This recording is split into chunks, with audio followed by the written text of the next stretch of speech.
Hello दोस्तों, कैसे हैं आप लोग। आप सभी का लेक्चर नंबर 3 जो कि पॉलिटी का है उसमें हार्दिक स्वागत है।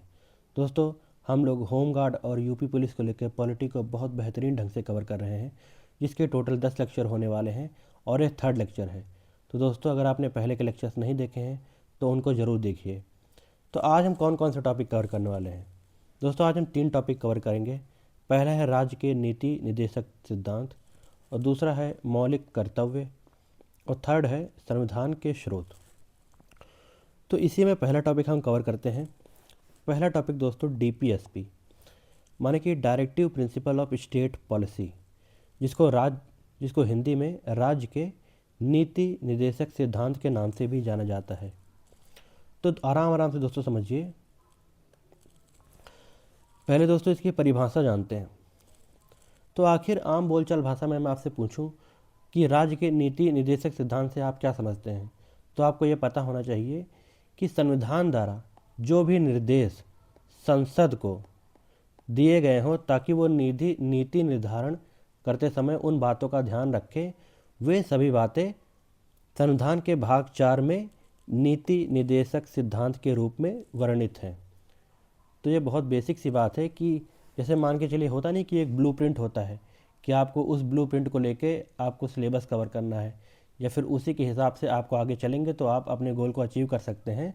वही सेम चीज़ें डीपीएसपी के फॉर्म में संविधान के भाग 4 में दे रखी हैं, जिसको संसद ध्यान में रखते हुए नीति का निर्धारण करता है। तो इसकी परिभाषा अगर आप देखें, सामाजिक एवं आर्थिक लोकतंत्र को कायम रखने के लिए संसद या फिर राज्य की विधायिकाओं को संविधान द्वारा दिए गए उपदेश, इन्हीं को नीति निर्देशक सिद्धांत के नाम से जाना जाता है। तो ये किस में दे रखी हैं दोस्तों, ये संविधान के भाग 4 में दे रखा है। और अनुच्छेद कौन कौन से हैं इससे रिलेटेड दोस्तों, इसमें रिलेटेड अनुच्छेद हैं 36 से लेकर 51 तक। ये आपको याद रखना है, यहाँ से क्वेश्चन बन सकता है कि कौन से भाग में दे रखा है और कौन कौन से संविधान के जो अनुच्छेद हैं वो इसमें कवर होते हैं। तो आखिर जब हमारे जो संविधान के जो मेकर्स थे वो उस समय जब संविधान बना रहे थे, तो डीपीएसपी जब बनी या फिर राज्य के नीति निर्देशक सिद्धांत जो बने, उन पर किन किन बातों का प्रभाव पड़ा दोस्तों। उन पर मुख्यतः 4 बातों का प्रभाव पड़ा था। पहला ये है कि उस समय जो हमने आयरलैंड का जो संविधान था उसको हमने अच्छे से स्टडी किया, और वहाँ पर से जो हमें नीति निर्देशक सिद्धांत जो उनके संविधान में थे उसको ज्यों के त्यों कुछ मॉडिफाई करके हमने अपने संविधान में डाला है। तो आयरलैंड के संविधान का प्रभाव हमारे संविधान में बहुत ज़्यादा पड़ा है। ये आपको याद रखना है कि नीति निर्देशक सिद्धांत हमने कौन से देश से लिए हैं। अगर ऑप्शन में आए तो आपको आयरलैंड टिक करना है। सेकंड दोस्तों इसमें यह है किसका प्रभाव पड़ा कि भारत सरकार अधिनियम 1935 जो कि उस समय ब्रिटिश सरकार द्वारा पारित किया गया था, उसको हमारे संविधान मेकर्स ने अच्छे से पढ़ा और उससे कुछ इम्पॉर्टेंट पॉइंट्स उठाकर उसको नीति निर्देशक सिद्धांत के रूप में भी संविधान में डाला। तो ये भी आपको याद रखना है।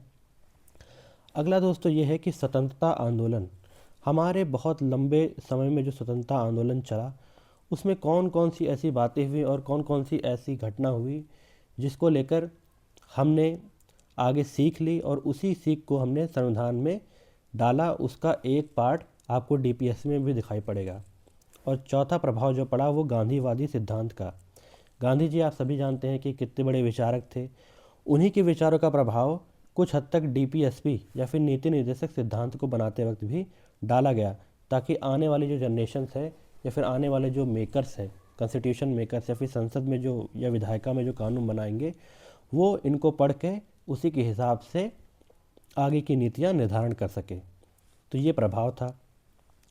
आगे दोस्तों अगर हम इसकी कुछ विशेषताएं देखें तो जो नीति निर्देशक सिद्धांत होता है ये आपसे क्वेश्चन में पूछ सकते हैं। क्वेश्चन में अगर आपसे पूछेगा कि क्या ये न्यायोचित होते हैं या फिर ये गैर न्यायोचित होते हैं, तो दोस्तों आपको याद रखना है कि जो नीति निर्देशक सिद्धांत है ये गैर न्यायोचित होते हैं। इसका मतलब क्या है दोस्तों, इसका मतलब ये है कि कल को अगर आप सरकार के खिलाफ डीपीएसपी को लेके या फिर नीति निर्देशक सिद्धांत में जो दे रखे हैं जो भी आर्टिकल्स, उसको लेकर अगर आप सुप्रीम कोर्ट पहुंचते हैं और कहते हैं कि सरकार इन सबको पूर्ण करने में असक्षम है और सरकार के खिलाफ मुकदमा करते हैं, तो वो मुकदमा अमान्य माना जाएगा। क्यों दोस्तों अमान्य माना जाएगा? क्योंकि यहाँ पर दे रखा है कि राज्य जैसे जैसे आगे बेहतरी की तरफ बढ़ेगा, उसी हिसाब से वो जिसमें जो नीतियाँ दे रखी हैं उसमें धीरे धीरे उन्नति लाता ही रहेगा। तो इसके लिए आप सरकार को जिम्मेदार नहीं ठहरा सकते हैं। इसी हिसाब से इसे गैर न्यायोचित में डाल दिया गया है। अगला दोस्तों ये है कि राज्य की मनमानी शक्तियों पर नियंत्रण। इसकी ये विशेषता है कि राज्य की जो मनमानी शक्तियाँ, अगर वो कोई ऐसा कानून पारित कर दे जो जनता के हित में नहीं है, तो ऐसा नीति निर्धारण करते वक्त उनको मनाही दी गई है। इसी को देखकर डीपीएसपी को देखकर वो बनाएंगे कि हमें कैसे नीति निर्धारण करना है, ताकि राज्यों का जो मनमानी नियंत्रण है वो अपनी जनता के ऊपर ना हो सके। अगला दोस्तों ये है कि ये लोक कल्याणकारी राज्य का निर्माण की ओर अग्रसित है। मतलब कि जो भी डीपीएसपी में दे रखी हैं चीज़ें, वो लोक कल्याणकारी राज्य का निर्माण करने के लिए बनाई गई हैं। अगली विशेषता, एक और विशेषता है दोस्तों इसकी, कि प्रस्तावना के विजन का विस्तार भी आपको नीति निर्धारण के जो डीपीएसपी में है, राज्य के नीति निर्देशक सिद्धांत में है, यहाँ पे प्रस्तावना के जो विजन दे रखे थे, जो भी उसकी मतलब विचारधारा थी, उसको आगे विस्तार ही किया गया है इसमें डीपीएसपी में। तो डीपीएसपी का वर्गीकरण किस तरीके से होता है दोस्तों? डीपीएसपी का वर्गीकरण आम बोलचाल की भाषा में अगर देखा जाए तो संविधान में ये वर्गीकरण नहीं दे रखा है। मतलब आप क्वेश्चन में पढ़ते होंगे या फिर आप किताबों में पढ़ते होंगे कि डीपीएसपी का वर्गीकरण 3 भागों में कर रखा है, गांधीवादी, समाजवादी और एक उदारवादी। तो दोस्तों ये तीनों आम बोलचाल की भाषा में वर्गीकरण है। संविधान में ऐसा वर्गीकरण कहीं नहीं दे रखा है। तो अगर क्वेश्चन में आता है कि संविधान में क्या वर्गीकरण ऐसा दे रखा है, तो आपको उसको गलत मानना है, क्योंकि संविधान में ऐसा कोई वर्गीकरण नहीं दे रखा है। तो आम बोलचाल की भाषा में ये वर्गीकरण 3 तरीके से दे रखे हैं। पहला गांधीवादी, दूसरा समाजवादी और तीसरा उदारवादी। गांधीवादी वर्गीकरण में अगर देखा जाए तो आर्टिकल नंबर 40, 43, 43B, 46, 47 और 48 आते हैं। और समाजवादी में दे रखा है आर्टिकल नंबर 38, 39, 39A, 41, 42, 43, 43A और 47 आते हैं। और उदारवादी में आर्टिकल नंबर 44, 45, 48A, 48, 49, 50 और 51 आते हैं। तो दोस्तों ये कुछ आर्टिकल्स हैं जो आपको याद रखने हैं। अगर आपसे पूछ ले कि गांधीवादी विचारधारा में फला फला कौन कौन से आर्टिकल्स आते हैं, ऑप्शन में दे दे, तो आपको पता होने चाहिए। इसलिए आप इन आर्टिकल्स को ऐसे ज़रूर याद कर लीजिएगा। कुछ ऐसे आर्टिकल्स हैं जो दोनों में समान होते हैं, जैसे कि आर्टिकल नंबर 43, आर्टिकल नंबर 47, ये देखिए यहाँ पर भी है और समाजवादी में भी है। तो ये कुछ आर्टिकल होते हैं जो समान वर्गीकरण में दिए गए हैं। बाकी आपको इनको याद करना है कि फला फला अगर आ जाए किस में दे रखा है तो आपको याद होनी चाहिए। तो आगे अब सारे जो अनुच्छेद दे रखे हैं डीपीएसपी के, जितने भी नीति निर्देशक सिद्धांत के जो आपके आर्टिकल्स हैं, उनको एक एक करके देख लेते हैं दोस्तों। पहले हम अनुच्छेद देखते हैं और उसके बाद उसकी विषय वस्तु लिखी हुई है। तो आपको ध्यान देते चलना है और आराम से सुनना है और नोट्स बनाते चलना है। पहला दोस्तों आर्टिकल नंबर 36। दोस्तों ये क्या कहता है? दोस्तों ये राज्य की परिभाषा के बारे में बात करता है। जैसे पिछले में हमने फंडामेंटल राइट्स का जो टॉपिक कवर किया है पिछले वीडियो में, उसमें हमने राज्य की परिभाषा बताई थी। सेम वही राज्य की परिभाषा यहाँ भी है। राज्य की परिभाषा में आपकी केंद्र सरकार आती है, राज्य सरकार आती है, पंचायतें आती हैं और आपका ये नगर पंचायत आती है, ठीक है, डिस्ट्रिक्ट पंचायत दे रखा है।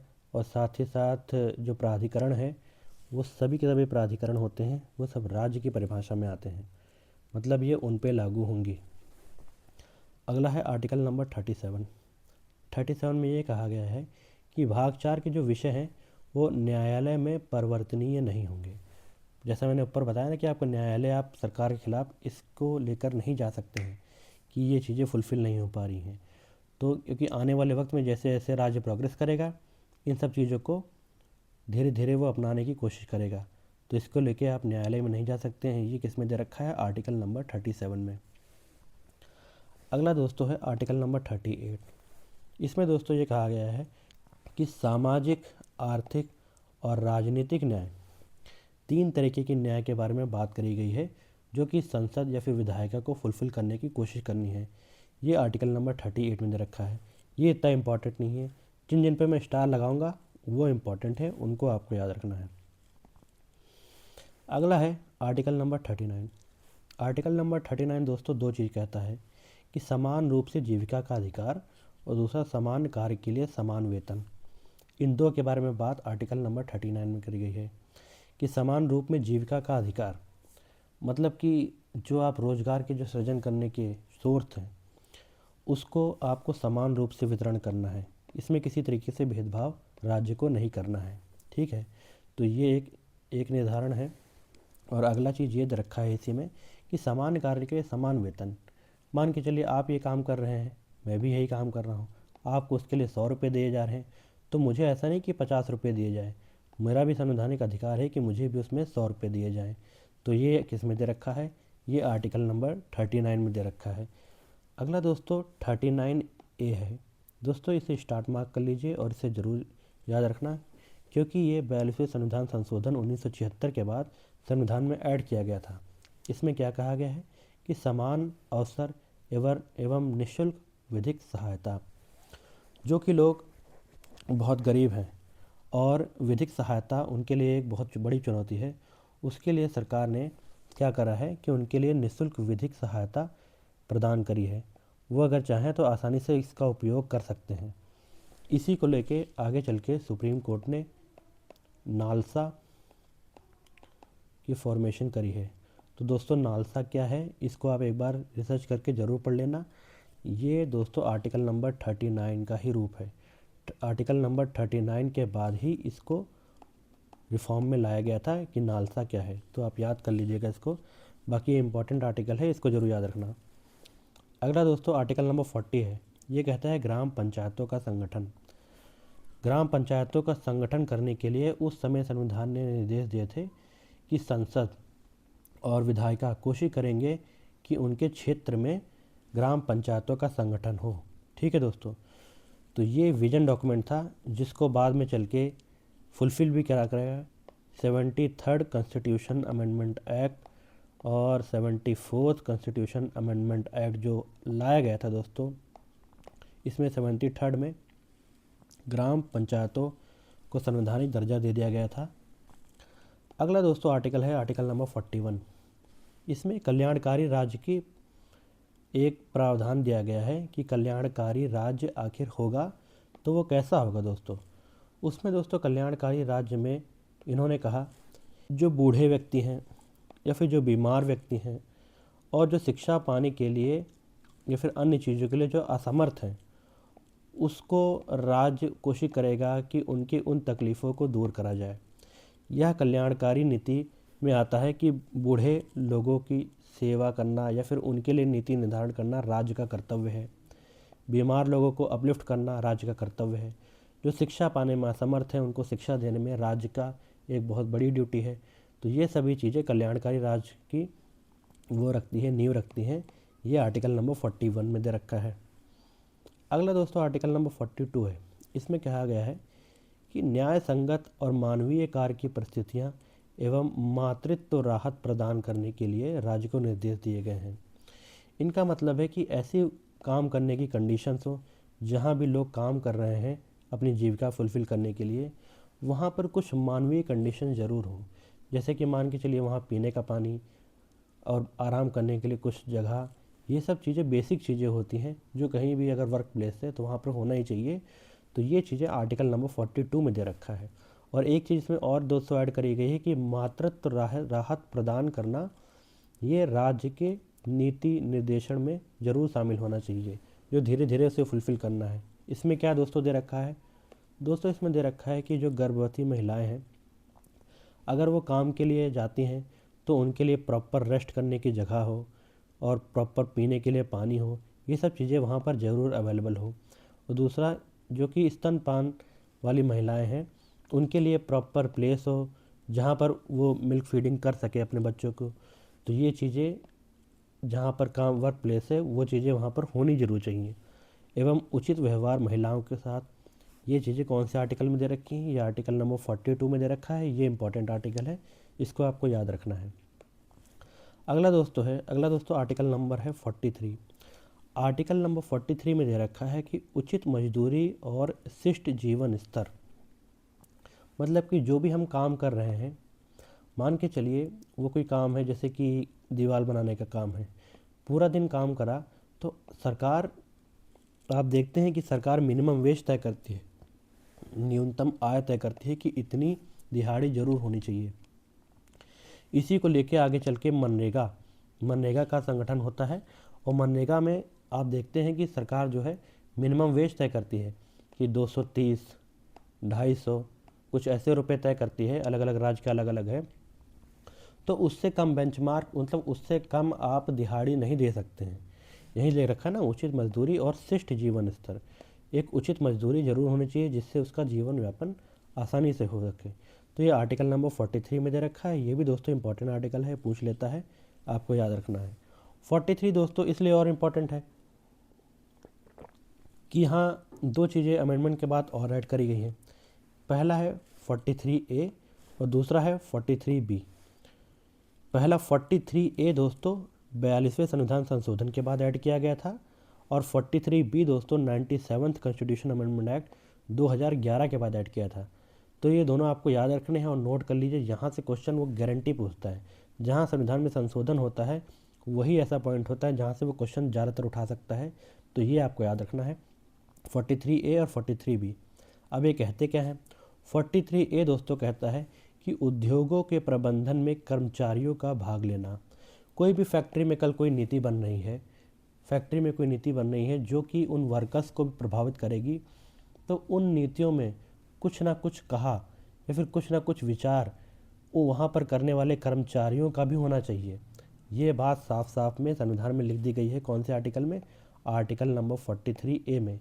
तो इसी को आप देखते हैं कि लेबर यूनियन, जो आजकल लेबर यूनियन बन रही है और वर्कर्स यूनियन जो बन रही है, वो सभी की सभी इसी की देन है, आर्टिकल नंबर 43 में ए में। आर्टिकल नंबर 43 दोस्तों क्या कहता है? सहकारी समितियां को बढ़ावा देना। आप गांव में देखते हैं कि बहुत सारे सहकारी समिति जैसे दोस्तों आप देख सकते हैं कि अमूल दोस्तों एक प्रकार की सहकारी समिति ही है, जो आगे चल के आज देखिए कितना बड़ा ब्रांड बन गया है। ऐसे ही विलेज लेवल पे औरतों की सहकारी समितियां भी होती हैं। इसको संवैधानिक दर्जा दे दिया गया 97 संविधान संशोधन के बाद, 2011 के बाद। तो ये आर्टिकल नंबर 43B में दे रखा है। तो दोस्तों ये याद रखना है, यहाँ पर दोनों चीज़ों में ये चीज़ दे रखी है कि राज्य को ऐसी नीतियाँ बनानी है जिससे सहकारी समितियों का अपलिफ्टमेंट हो, साथ ही साथ कुछ ऐसे प्रबंधन बने कि उद्योग में जो कर्मचारी भाग ले रहे हैं वो भी नीति निर्धारण में भाग ले सके। तो ये दोनों चीज़ें इंपॉर्टेंट है। ये राज्य को निर्देश दिए गए थे, तो राज्य ने उसे आर्टिकल नंबर 43A और 43B में डाला है। तो ये इंपॉर्टेंट आर्टिकल से दोस्तों। अगला दोस्तों आर्टिकल है आर्टिकल नंबर 44। आर्टिकल नंबर 44 दोस्तों बहुत कॉमन है, लगभग सबको पता है। तो यहाँ से अब क्वेश्चन बहुत कॉमन आता है, आ भी सकता है नहीं भी आ सकता है। इसमें दोस्तों दे रखा है समान नागरिक अधिकार, यानी कि यूनिफॉर्म सिविल कोड। हर धर्म के लिए एक समान नागरिक अधिकार होना चाहिए। यह आर्टिकल नंबर 44 में दे रखा है। तो दोस्तों अगला आर्टिकल है आर्टिकल नंबर 45। दोस्तों आर्टिकल नंबर 45 में ये बता रखा है कि राज्य को ऐसी नीतियाँ निर्धारण करनी है जिससे कि शिशुओं की देखभाल हो सके। जो छोटे बच्चे हैं दोस्तों, उनकी देखभाल करने के लिए राज्य को नीति बनाने का अधिकार है। ये आर्टिकल नंबर 45 में दे रखा है दोस्तों। अगला दोस्तों आर्टिकल नंबर 46 है। दोस्तों इसमें कहा गया है कि SC ST और कमज़ोर वर्गों का शोषण से बचाव करने के लिए राज्य को नीति निर्धारण करना है। दोस्तों इसी को चल के आगे आपका जो SC ST एट्रोसिटीज़ एक्ट जो बना, और साथ ही साथ SC ST को संवैधानिक दर्जा दिया गया आयोग को, आर्टिकल नंबर 338 और 338 में ST दे रखा है। और आगे चलकर अन्य पिछड़ा वर्ग OBC आयोग को संवैधानिक दर्जा दिया गया, ये आर्टिकल नंबर 338B में दे रखा है। तो ये सब कुछ आर्टिकल नंबर 46 की वजह से मुमकिन हो पाया। तो दोस्तों ये एक इम्पॉर्टेंट आर्टिकल है, इसको आपको याद रखना है। अगला दोस्तों आर्टिकल नंबर 47, इसमें कहा गया है कि पोषण, जीवन स्तर और लोक कल्याण को बढ़ावा देने के लिए राज्य को नीति निर्धारण करना है। तो ये आर्टिकल नंबर 47 है, इतना इम्पॉर्टेंट नहीं है दोस्तों। अगला दोस्तों आर्टिकल नंबर 48, इसमें कहा गया है कि वैज्ञानिक कृषि और पशुपालन को लेकर राज्य को नीति निर्धारण करना है। तो इसी में से आप देखेंगे कि जो हरित क्रांति हुई या फिर जो ग्रीन रेवोल्यूशन हुआ, वो दोस्तों ऐसे ही आर्टिकल्स की वजह से संभव हो पाया है, क्योंकि इसमें राज्य को सख्त निर्देश दिए गए थे कि उसे वैज्ञानिक कृषि को बढ़ावा देना है। इसी की वजह से ग्रीन रेवोल्यूशन संभव हो पाया। और पशुपालन का बढ़ावा करने के लिए भी आर्टिकल नंबर 48 में निर्देश दिए गए हैं। तो इसी का एक सहभाग और है आर्टिकल नंबर 48A। यहाँ से क्वेश्चन दोस्तों बनता है, क्योंकि ये 42nd कॉन्स्टिट्यूशन अमेंडमेंट एक्ट 1976 के बाद संविधान में डाला गया था। तो ये एक इम्पॉर्टेंट हो जाता है जो आपको याद रखना है। इसमें पर्यावरण और वन्य जीव संरक्षण के लिए राज्य को नीति निर्धारण करने का उपदेश दिया गया था। इसी को चल के सरकार ने वन्य जीव संरक्षण अधिनियम 1972 बनाया और आगे चलकर उसे पर्यावरण संरक्षण अधिनियम भी बनाया गया। तो ये सब कुछ आर्टिकल नंबर 48A के द्वारा मुमकिन हो पाया। तो इसे आपको याद रखना है, यहाँ से क्वेश्चन वो पूछता है। आर्टिकल नंबर 49 में दोस्तों दे रखा है कि राष्ट्रीय महत्व के स्मारकों, संस्थानों और वस्तुओं की संरक्षण करना हमारा परम कर्तव्य है। तो दोस्तों ये आर्टिकल नंबर 49 में दे रखा है। अगला दोस्तों है आर्टिकल नंबर 50। आर्टिकल नंबर 50 में ये बताया गया है दोस्तों कि जो न्यायपालिका है और जो कार्यपालिका है उनकी शक्तियाँ पृथक हैं। मतलब कि वो दोनों अलग अलग एटमॉस्फेयर में काम करती हैं और उनके बीच में कोई पावर टसल ना हो। ठीक है, कोई भी शक्ति को लेकर उनके बीच में विवाद ना हो। ये आर्टिकल नंबर 50 में दे रखा है कि न्यायपालिका और कार्यपालिका पृथक रहेंगी। ये इंपॉर्टेंट आर्टिकल है, यहाँ से क्वेश्चन पूछ लेता है। अगला दोस्तों आर्टिकल है आर्टिकल नंबर 51 और ये लास्ट है। इसमें दोस्तों ये कहा गया है कि राज्य द्वारा अंतर्राष्ट्रीय शांति और सुरक्षा का प्रोत्साहन करने के लिए नीति निर्धारण संसद या फिर विधायिका कर सकती है। ये दोस्तों इस बात के लिए कि जो भी हमारी फॉरेन ट्रीटीज़ होती हैं अन्य राज्यों के साथ, उसको पूरे देश में लागू कर सकें। इसके लिए आर्टिकल 51 में संसद को अनुमति दी गई है। तो ये एक इम्पॉर्टेंट आर्टिकल है, इसको भी आपको याद रखना है, यहाँ से क्वेश्चन वो पूछता है। अगला दोस्तों ये थे नीति निर्देशक सिद्धांत जो कि राज्यों को दिए गए थे। DPSP जो पार्ट 4 में था, तो ये ख़त्म हो गया है। अब हम आगे चलते हैं। अगला दोस्तों है मौलिक कर्तव्य। मौलिक कर्तव्य दोस्तों क्या है आखिर ये दोस्तों part 4A of the constitution में दे रखा है, जो कि आर्टिकल नंबर 51A के तहत आती हैं दोस्तों। और इसको 1976 में 42वें संविधान संशोधन के बाद संविधान में ऐड किया गया था। और ये किसकी रिकमेंडेशन की वजह से संविधान में डाली गई थी? तो ये स्वर्ण सिंह कमेटी की जो रिपोर्ट थी जो कि आई थी, उसको 1976 में सरकार ने आर्टिकल नंबर 51A में डाला 42वें संविधान संशोधन के बाद। तो ये इंपॉर्टेंट चीज़ है। यहाँ स्वर्ण सिंह कमेटी पूछ लेता है किससे रिलेटेड है, 42nd कॉन्स्टिट्यूशन अमेंडमेंट एक्ट से पहले थी या फिर नहीं थी, ये पूछ लेता है। कौन से पार्ट में है, यहाँ से क्वेश्चन पूछता है।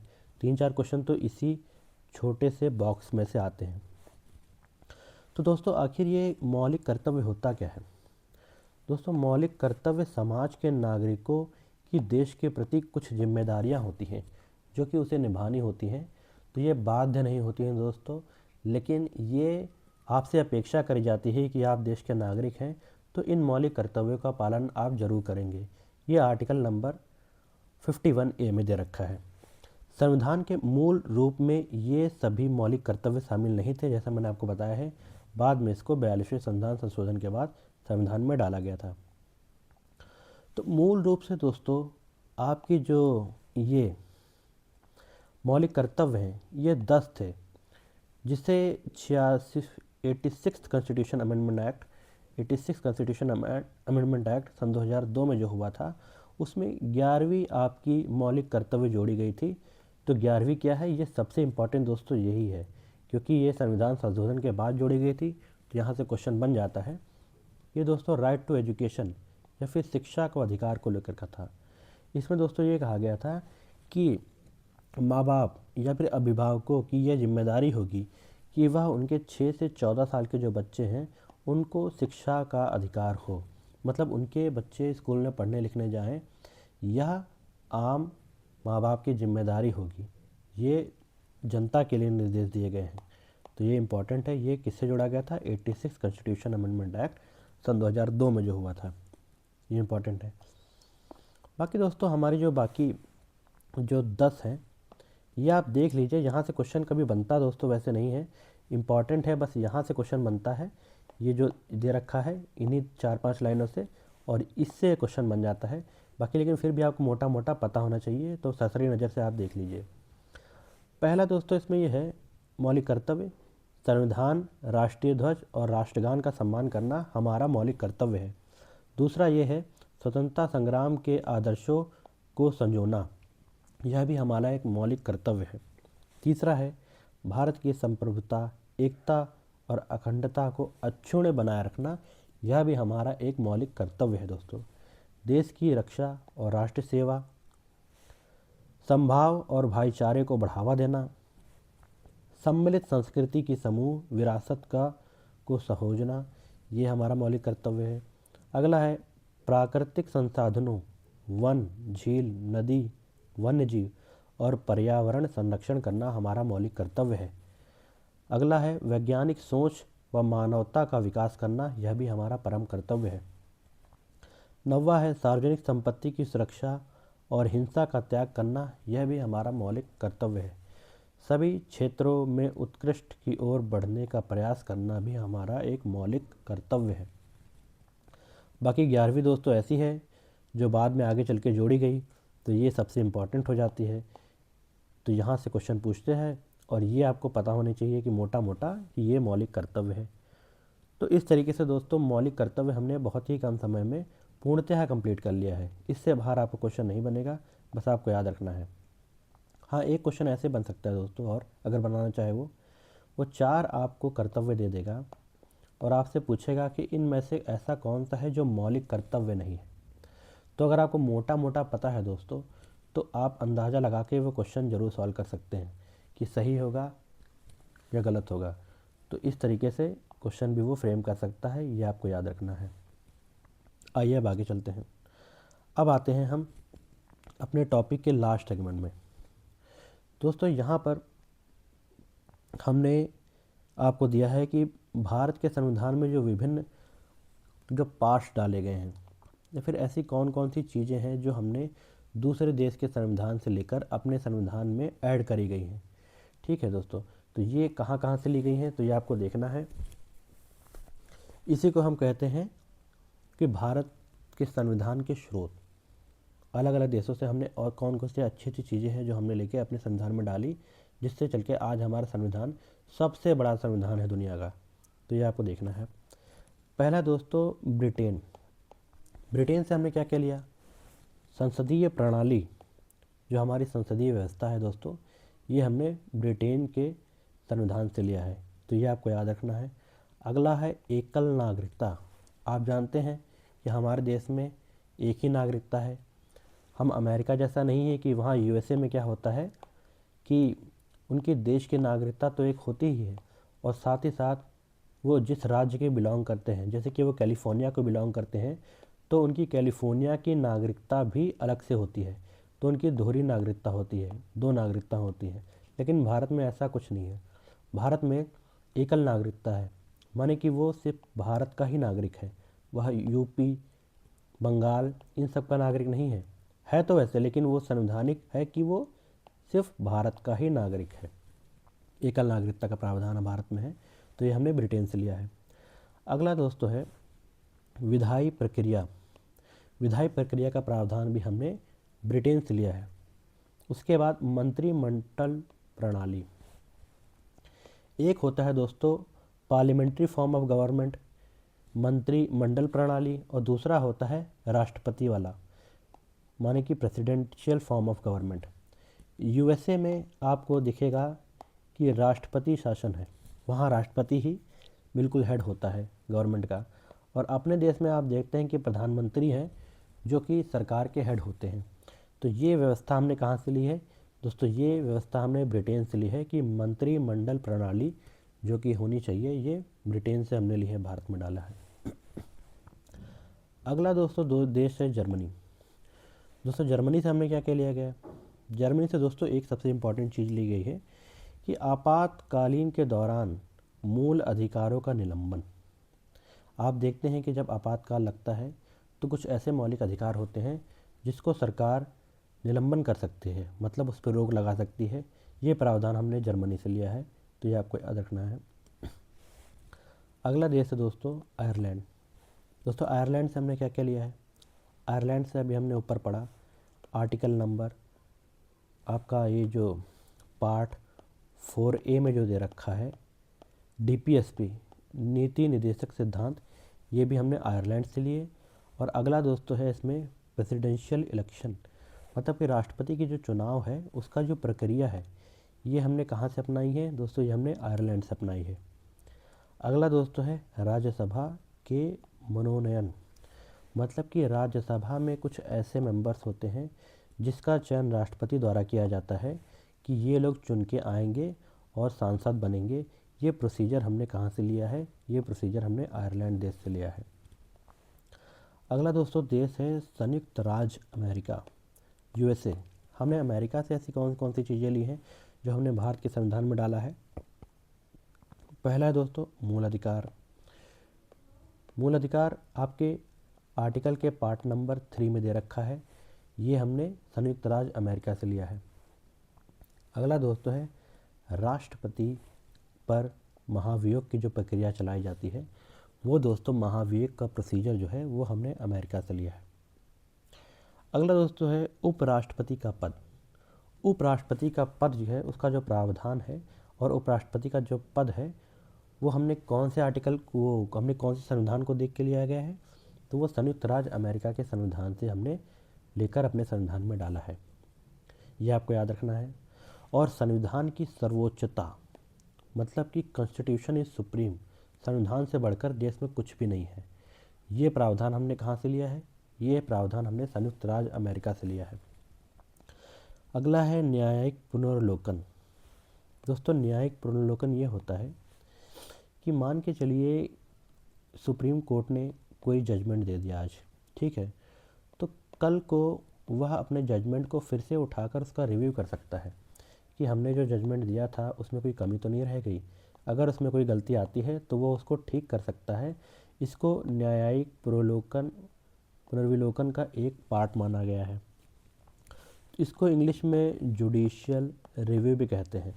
जुडिशियल रिव्यू में एक चीज़ और आती है दोस्तों कि कल को अगर संसद कोई कानून बनाता है तो वो कानून पूरी तरीके से सही है कि नहीं है, इसकी जांच कौन करेगा? इसकी जांच दोस्तों सुप्रीम कोर्ट करेगा। तो सुप्रीम कोर्ट उसकी जांच करके जो भी उसमें से पार्ट ऐसा है जो गैर संवैधानिक है उसको हटा देगा, बाकी सबको रखेगा। ये पावर उसको संविधान में दी गई है जो हमने संयुक्त राज्य अमेरिका से ली है। तो ये आपको याद रखना है, यहाँ से क्वेश्चन पूछ लेता है वो। ये चार देश कवर हो गए। अब आइए आगे के देश कवर करते हैं। बस 3 देश दोस्तों और बाकी हैं, इसके बाद आपका ये लेक्चर कंप्लीट हो जाएगा। तो अगले 3 देश हैं दोस्तों। पहला है उसमें कनाडा। दोस्तों कनाडा से हमने संघात्मक व्यवस्था ली है, संघवाद की जो प्रक्रिया है वो हमने आपके कनाडा देश से ली है। अगला है अवशिष्ट शक्तियाँ, रेसिडुअल पावर। ऐसी पावर्स जिसका उल्लेख संविधान में नहीं दिया गया है, वो शक्तियाँ किसके पास होंगी? वो शक्तियाँ संसद के पास होंगी, वो शक्तियाँ संसद के पास होंगी। ऐसा प्रावधान हमने कहाँ से लिया है? ये प्रावधान हमने कनाडा के संविधान से लेकर अपने संविधान में डाला है। अगला एक और इसमें से लिया गया है कि राज्यपाल की नियुक्ति। राज्यपाल की नियुक्ति का प्रोसीजर जो विभिन्न राज्यों में होता है उसकी प्रक्रिया हमने कहाँ से ली है? उसकी प्रक्रिया हमने कनाडा से ली है और उसको अपने संविधान में डाला है। तो ये देश कवर हो गया। अगला देश है दोस्तों साउथ अफ्रीका। साउथ अफ्रीका से दोस्तों हमने क्या क्या लिया है? साउथ अफ्रीका से हमने लिया है संविधान संशोधन की प्रक्रिया। सबसे इम्पॉर्टेंट आर्टिकल, आर्टिकल नंबर 368। ये हमने कहाँ से लिया है दोस्तों? कि संविधान में जो संशोधन होता है वो कौन से आर्टिकल के तहत होगा? आर्टिकल नंबर 338, ये 368 सॉरी, ये हमने कहाँ से लिया है? ये हमने साउथ अफ्रीका के संविधान से लिया है। अगला है राज्यसभा सदस्यों का निर्वाचन। राज्यसभा के जो सदस्य हैं उनका निर्वाचन किस प्रकार होगा, इसका पूरा जो प्रोसीजर है ये हमने साउथ अफ्रीका के संविधान से लेकर अपने संविधान में डाला है। तो ये हो गया दोस्तों, तो ये देश कवर हो गया। अगला देश है दोस्तों ऑस्ट्रेलिया। ऑस्ट्रेलिया से दोस्तों हमने मुख्यतः 4 चीज़ें ली हैं। पहला है समवर्ती सूची। समवर्ती सूची क्या कौन सूची होती है? इसको इंग्लिश में कहते हैं कॉन्करेंट लिस्ट। तो आपके कंकरेंट लिस्ट में कौन कौन से पार्ट आते हैं?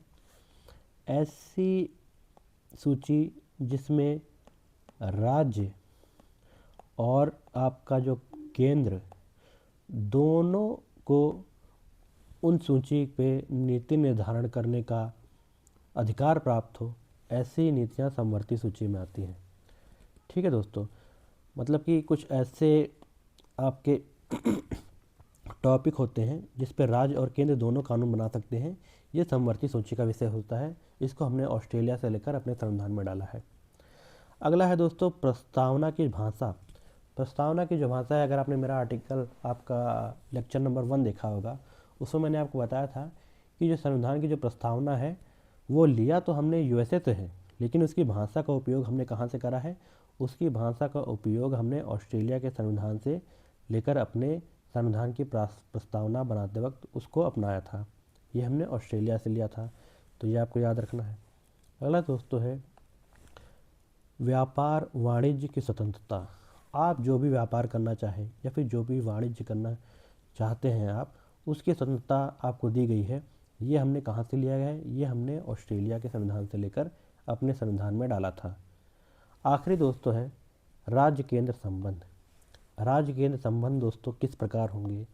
मतलब कि जो आपका वित्त है उसका आपका वित्त है और जो अलग अलग जो पावर है दोस्तों, उसका बंटवारा राज्य और केंद्र में किस प्रकार होगा और उनके संबंध कैसे होंगे, ये सब कुछ निर्धारण होता है राज्य केंद्र संबंध के थ्रू।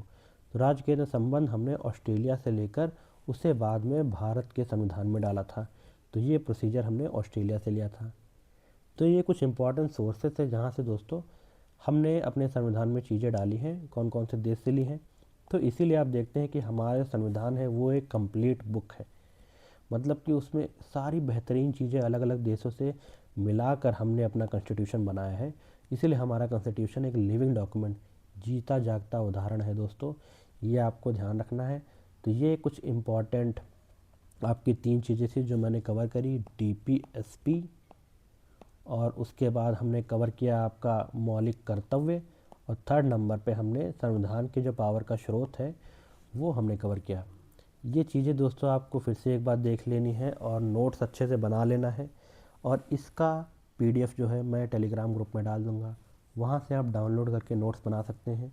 तो दोस्तों पेपर निकालने का सबसे आसान तरीका है कि आप रिवाइज करते रहें। इन्हीं नोट्स को फॉर्मेट में अगर आप ये नोट्स PDF में अगर आप पढ़ सकते हैं तो इन्हीं को रखिए, नोट्स ना बनाइए। ये शॉर्ट नोट्स हैं, इनको आप पढ़ के जाइएगा, आपका एक भी क्वेश्चन गलत नहीं होगा। तो ये तीसरा लेक्चर था।